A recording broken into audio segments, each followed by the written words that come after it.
ইদানিং সহিহ আকীদা কিন্তু একটা পরিভাষায় রূপ লাভ করেছে।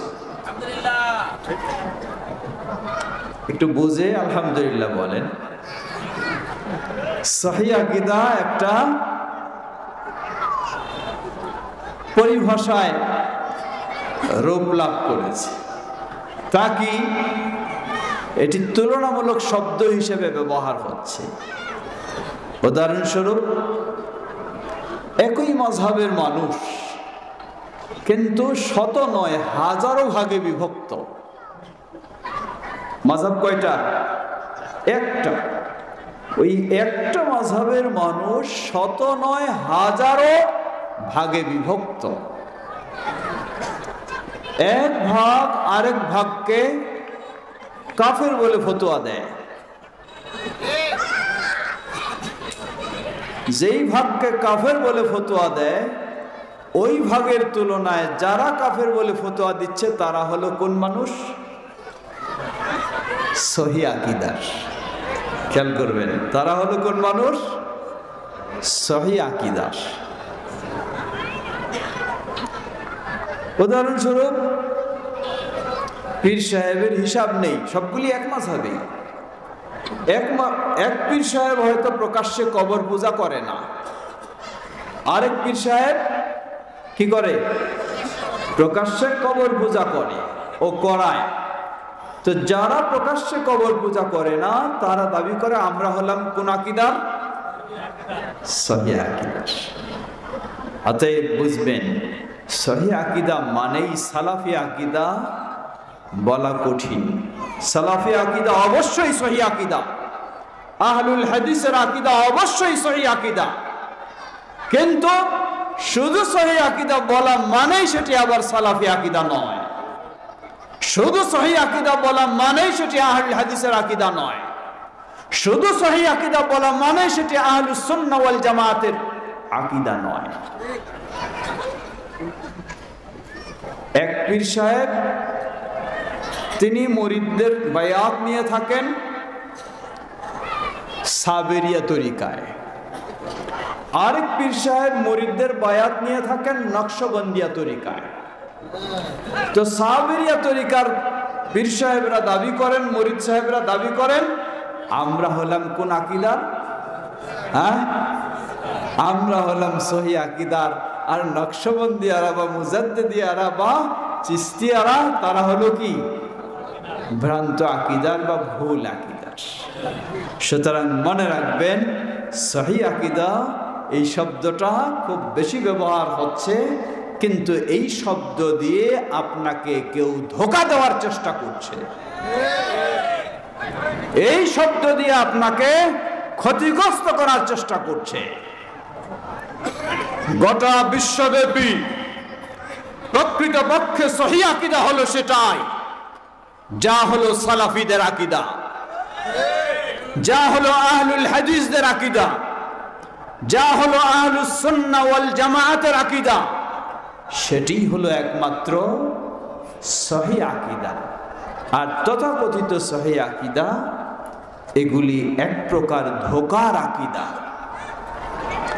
একজন মানুষ, তিনি আগে পীরপন্থী ছিলেন, তরিকাপন্থী ছিলেন, এখন তিনি সহিহ আকীদায় আসলেন।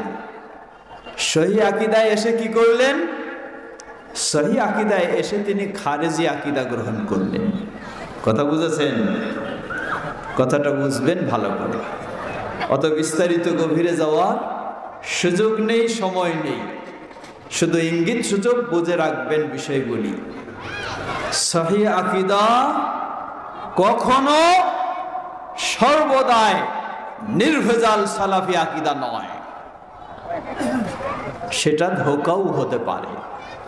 যার কারণে আপনারা দেখবেন যারা নিজেদেরকে শুধু সহিহ আকীদার দাবিদার, সালাফি আকীদার দাবি করে না, আহলুল হাদিস আকীদার দাবি করে না, তারা দেখবেন এদের স্টেশনের হিসাব নেই। আজকে এক প্ল্যাটফর্মে, কালকে আরেক প্ল্যাটফর্মে, আরেক দিন আরেক প্ল্যাটফর্মে। কিন্তু যেই ব্যক্তি নিজে দাবি করতে পারেন ঘোষণা দিতে পারেন আমি প্রকৃত সালাফদের মানহাজ অনুযায়ী সালাফে আকীদার মানুষ, ওই ব্যক্তির আকীদা সহজে বিভিন্ন রকমের রূপ লাভ করতে পারে না। গোটা বিশ্বে সে একই ভাবে চলে। বাংলার বুকে হলেও, এশিয়ার বুকে হলেও, আফ্রিকার বুকে হলেও, ইউরোপের বুকে হলেও, পৃথিবীর যে কোনো জায়গায় হোক না কেন, যদি সে স্বীকার করে, যদি সে স্বীকৃতি দেয়, যদি সে দাবি করে, যদি সে সত্যিকারী গ্রহণ করে সালাফি মানহাজের আলোকে সঠিক আকীদা, তাহলে এই আকীদা কখনো বিভিন্ন রূপ লাভ করতে পারে না। সুতরাং আমি নিজেও আত্মমর্যাদাবোধ মনে করি, সৌভাগ্যের বিষয় মনে করি, এবং সেই আহ্বানই জানাই শুধু সহি আকীদা নয়, আমাদেরকে হতে হবে প্রকৃতপক্ষে সালাফি আকীদার অনুসারী ইনশাআল্লাহ। আল্লাহ আমাদেরকে কবুল করে নিন। আল্লাহ আমাদের সবাইকে সে পথে চলার তৌফিক দান করুন। প্রিয় ভাইরা, এখন আসুন যেই সহি আকীদার কথা আমরা বলবো, এই সহি আকীদা মূলত সালাফি আকীদা, আহলুল হাদিসের আকীদা, আহলুস সুন্নাহ ওয়াল জামাআতের আকীদা। তাই সহি আকীদা বনাম ভ্রান্ত আকীদা। সহি আকীদা বনাম ভ্রান্ত আকীদা একটি বিশাল বিষয়। হতে পারে আল্লাহ সুবহানাহু ওয়া তাআলার ক্ষেত্রে সহি আকীদা ও ভ্রান্ত আকীদা, হতে পারে নবী মুহাম্মদ সাল্লাল্লাহু আলাইহি ওয়াসাল্লামের ক্ষেত্রে সহি আকীদা ও ভ্রান্ত আকীদা, হতে পারে সাহাবায়ে কেরামের ক্ষেত্রে সহি আকীদা ও ভ্রান্ত আকীদা, হতে পারে নেককার সৎ ব্যক্তিদের ক্ষেত্রে সহি আকীদা ও ভ্রান্ত আকীদা, হতে পারে কিতাবুল্লাহ কোরআনুল কারীমের ক্ষেত্রে সহি আকীদা ও ভ্রান্ত আকীদা, হতে পারে নবী মুহাম্মদ সাল্লাল্লাহু আলাইহি ওয়াসাল্লামের সুন্নাহ বা হাদিসের ক্ষেত্রেও সহি আকীদা বা ভ্রান্ত আকীদা। বিষয়টি ব্যাপক বিষয়। সব ক্ষেত্রেই আমরা বলবো, যদি কেউ বলেন যে কোন সহজ পথটা অবলম্বন করলে সকল ক্ষেত্রে আমি সহি আকীদার উপরে প্রতিষ্ঠিত থাকতে পারবো, নির্ভেজাল আকীদার উপরে প্রতিষ্ঠিত থাকতে পারবো, সেই পথটি কি? জবাব, সেই পথটি হলো সালাফি মানহাজ। বলুন আলহামদুলিল্লাহ। সেই পথটি কি? সালাফি মানহাজ। সালাফি মানহাজ কি জিনিস? সালাফি মানহাজ মূলত তিনটির সমন্বয়ের নাম। প্রথম হলো কিতাবুল্লাহ, দ্বিতীয় হলো সুন্নাতু রাসূলিল্লাহ, তৃতীয় হলো ফাহমুহুমা আলা ফাহমিস সালাফ as-সালিহ। জীবনের সকল ক্ষেত্রে কোরআনুল কারীমকে আঁকড়ে ধরা, সকল ক্ষেত্রে নবী সাল্লাল্লাহু আলাইহি ওয়াসাল্লামের সহিহ হাদিসকে আঁকড়ে ধরা, অতঃপর এই কোরআনুল কারীম এবং সহিহ আকীদা দুটোকে বোঝা, যেভাবে নবী সাল্লাল্লাহু আলাইহি ওয়াসাল্লামের সাহাবায়ে কেরাম বুঝেছেন সেভাবেই বোঝা, এটির নামই হলো সালাফি মানহাজ।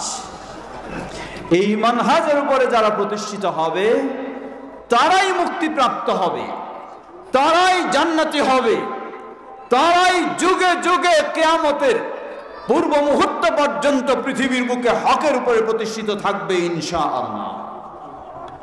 কারণ নবী সাল্লাল্লাহু আলাইহি ওয়াসাল্লাম সে বিষয়টি স্পষ্ট করেছেন।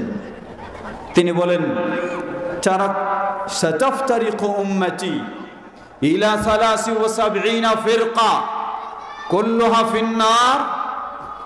আমার উম্মত 73 দলে বিভক্ত হবে, সবাই জাহান্নামী, ইল্লা ওয়াহিদা, একটি ব্যতীত।